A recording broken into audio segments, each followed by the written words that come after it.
Welcome back to my channel. और आप लोग कैसे हो? मेरी तो थोड़ी आवाज़ आ रही है, इसलिए ऐसे ही आ रही है आवाज़, मतलब बहुत अच्छी नहीं आ रही। और गाइस अच्छा नहीं आ रहा है, पता नहीं क्यों, क्या हो रहा है। हाँ वैसे कैसा लग रहा है पता नहीं। गाइस मैं भी ठीक हूँ। और हाँ नहीं क्यों मिट्टू साड़ी पहन के दिखा रही है मिट्टू, पता नहीं क्यों। हाँ ठीक है, क्या करना है। तो गाइस वक्त का कुछ नहीं पता, कब बदल जाए कब चले। मैं इसलिए आपसे ये बोलती हूँ तो मतलब मैं बहुत ज़्यादा परेशान हूँ, क्योंकि मेरा ये है मानना कि आपके पास पैसा है या कुछ भी है तो अपने बुरे वक्त के लिए कितना भी रखो क्योंकि वो नहीं जब वक्त आता है। और जब बेकार वक्त नहीं होता तो एहसास भी नहीं होता है। अच्छा हो तो ये लगता भी नहीं है कि हमारे पास कभी वक्त आए। मैं आपके लिए बताऊँ, मैं आपको तभी एडिटिंग करके फिर दिखाऊंगी मेरा ये फ़ोटो जब का है। मेरी ऐसी हालत थी, मैं जाने को मुंबई आई, मेरी शादी हो गई तो मेरे पति ने मुझे अपने घर वालों के पास छोड़ दिया। मैं आपको बताती हूँ, मेरे पति ने जब मुझे मेरे घर वालों ससुराल वालों के पास छोड़ा था, लेकिन मेरे पापा के घर नहीं छोड़ा था। लेकिन मैंने, कौन चाहता है कि नई नई शादी हो, पति को मैं रहने को मैं पहले रही हूँ, मैं दिल्ली में जॉब कर रही हूँ 3 महीने। अपनी शादी से पहले मैं 2018 में उसमें गई थी। मतलब मिट्टू तुम साइड हो, मेरा दिमाग बटा रही हो, इधर बैठो। हाँ फिर मैं 2018 में मैं दिल्ली गई थी तो मैं जॉब करती थी एक जगह। फिर 1 साल मैंने कमाया, जो भी 2 साल, तो भी कहाँ कमा पाए। 17-18 में ही गए हैं और 20 तक मेरा 20 में मेरे पापा को फ़ोन किया।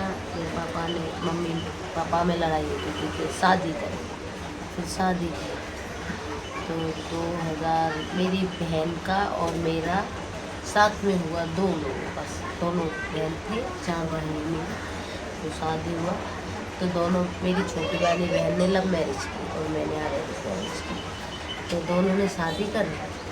फिर हो गया दोनों का। और मेरा कभी मार्च में मेरी बहन का 2-4 दिन पहले रिश्ता हुआ, वो कराई। फिर मेरी हुई 5 मार्च को 2020 में, मेरी रिश्ता हुआ 7 महीने को बुधवार थी। इसके पापा बॉम्बे में रहते, इसके पापा थे मेरे पति के दुबई की एक आदमी के पास जॉब करते थे, परमानेंट, मतलब उन्हीं के पास रहते थे। जो भी करना है, उनका हेल्प हुआ, उनका काम हुआ या उनका टिकट हुआ, मतलब पूरा टाइम वही रहना, उनका ऐसा सिस्टम हो गया है।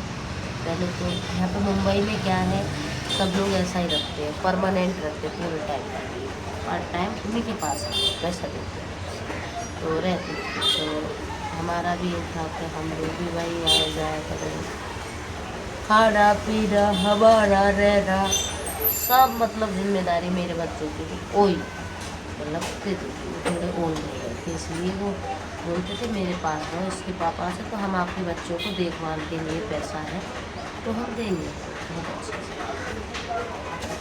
फिर ये हुआ कि अभी मेरा शादी हो गया, फिर लॉकडाउन लग गया लगभग 10, था, 1 महीना भी मुश्किल से हुआ भी नहीं मेरी पढ़ाई के लिए। ऐसी छोटे से सपने देखो कि शादी करेंगे, होगी, मतलब मैं लगभग थी 14-15 साल में, तो मुझे बहुत अच्छा लगता था दूसरों की शादी देख देख के।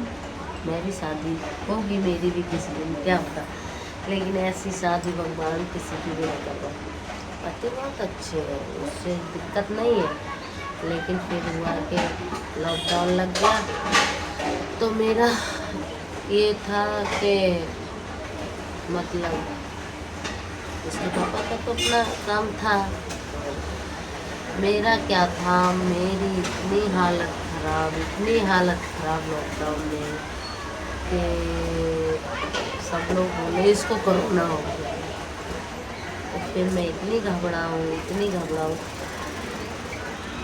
मैंने कहा पापा मना कर दो, रहने दो, शादी मत करो मेरी।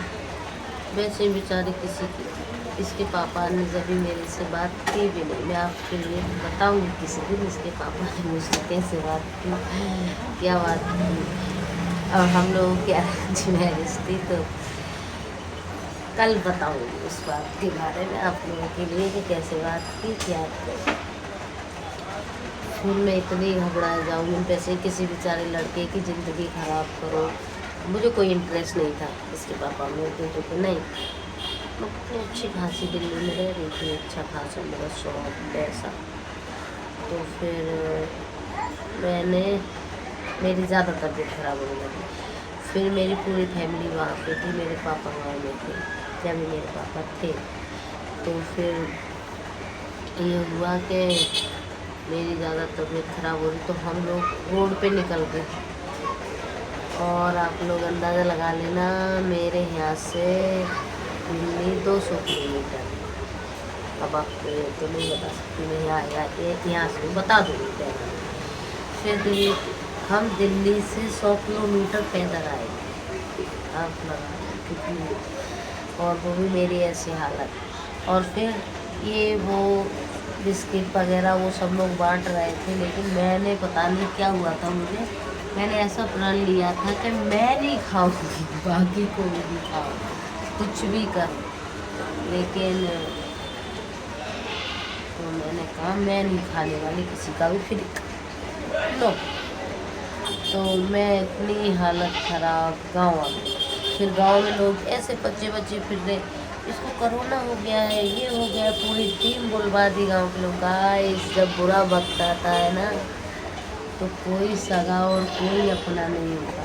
मेरे खुद के घर वालों ने मुझसे, मैं किसका ही नाम हूँ, सब लोग अपने अपने जान बचाने के लिए सब दूर दूर रह रहे थे कि इससे कोई बीमारी ना हो जाए मेरे से। और मेरे में कोई बीमारी नहीं थी, मुझे एक ऐसी मिसअंडरस्टैंडिंग हो गई थी, प्रॉब्लम हो गई थी कि मैं शादी करने जा रही हूँ, मुझे शादी पता नहीं मैं रह पाऊँगी नहीं रह पाऊँगी। और मेरी विचारधारा इतनी ज़्यादा चेंज हो गई है कि मैं अब शहर में रहने लगी हूँ।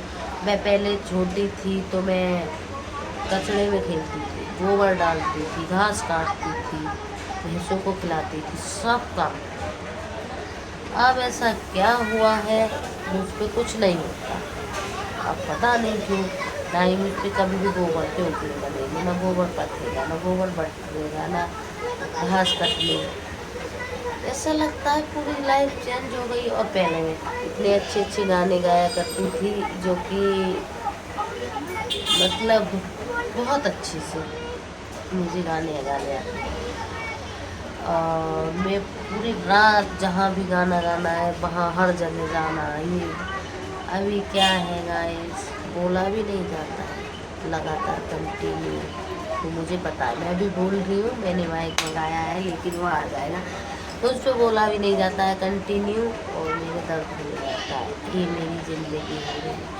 और फिर मेरी गाइस ये हुआ कि जैसे भी हुआ, मेरे पापा को पता नहीं, वो ये बोलते थे कि मेरी 2 बेटियां हैं, 4 बेटे, 2 भाइयों, मतलब एक भाई की शादी हो गई थी, दोनों बेटियों की शादी हो जाए और ये मेरे 3 बेटों की हो या ना हो मुझे कोई मतलब नहीं, लेकिन मेरी बेटी अलग हो जाए मेरी आंखों के सामने, उन्हें ये लगता है।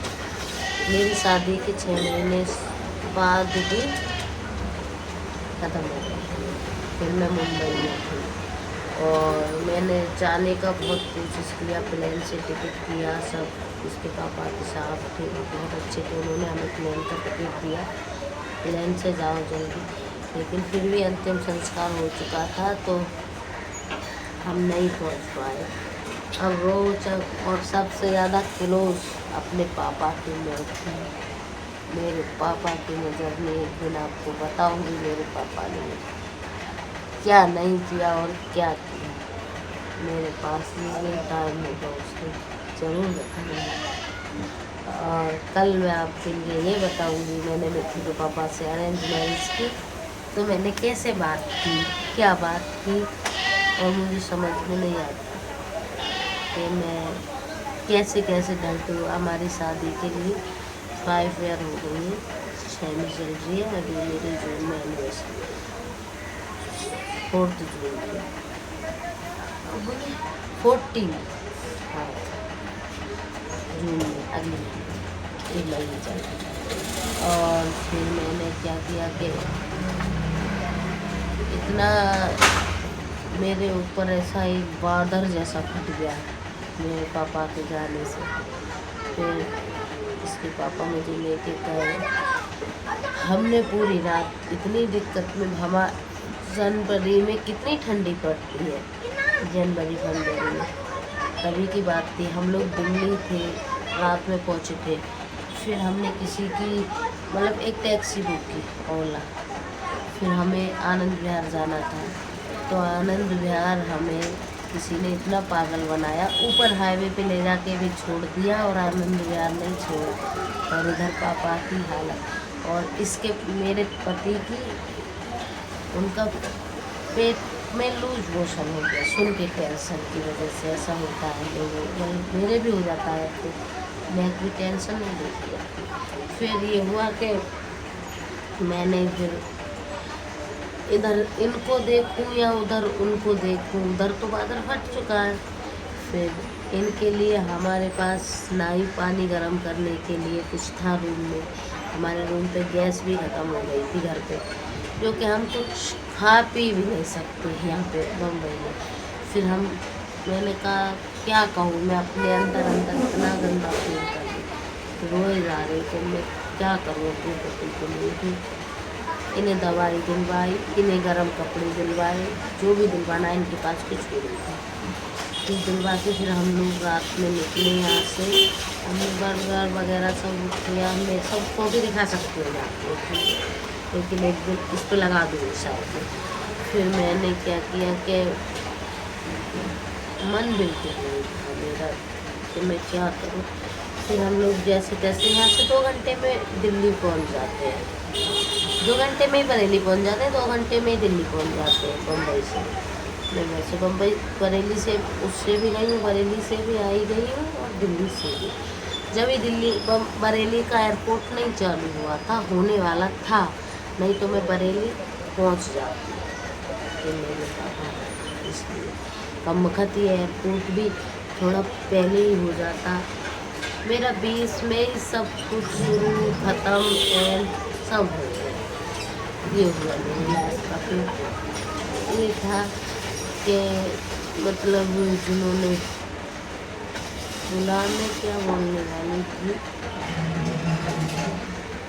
तो हाँ, प्लेन से गई थी।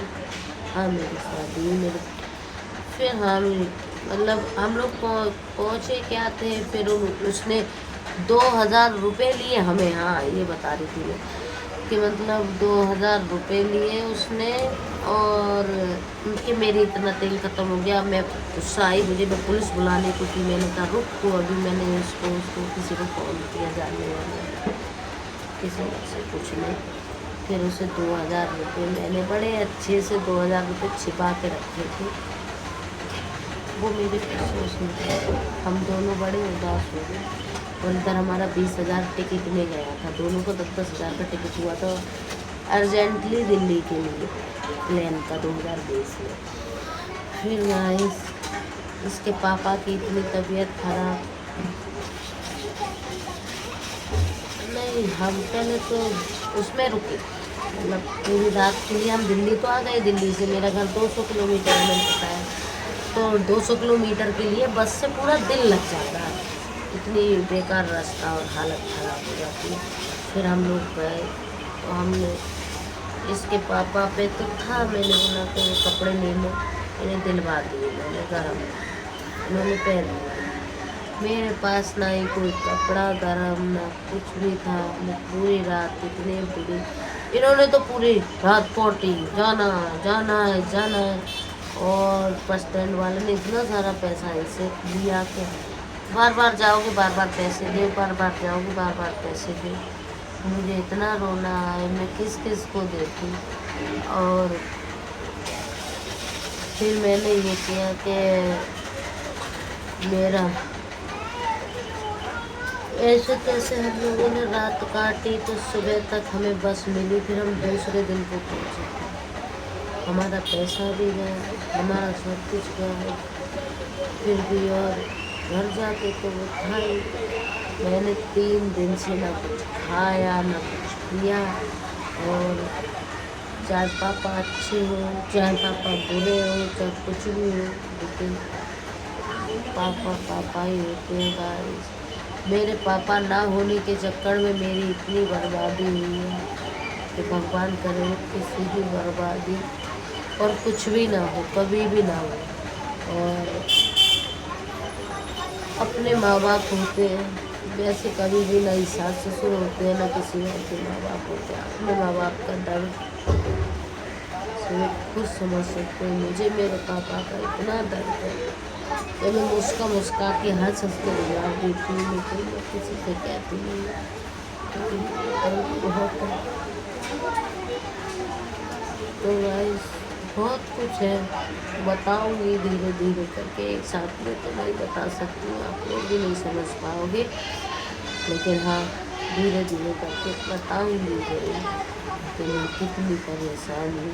इसीलिए मैं किसी को अपना बनाना चाहती हूँ, क्योंकि मेरे बहुत सारे फ्रेंड हो वो सुन सके मेरी बात, और क्या नहीं हुआ है मेरे साथ, मेरे क्या क्या सुना, मैं हर एक बात बताऊँगी आप लोगों के लिए। प्लीज़ गाइस आप लोग जरूर देखो, जरूर सुनना। और क्या ही कह सकते हैं। ओके गाइस, एंड लाइक करें, चैनल को सब्सक्राइब करें। मैं फिर मिलूँगी एक नई वीडियो में।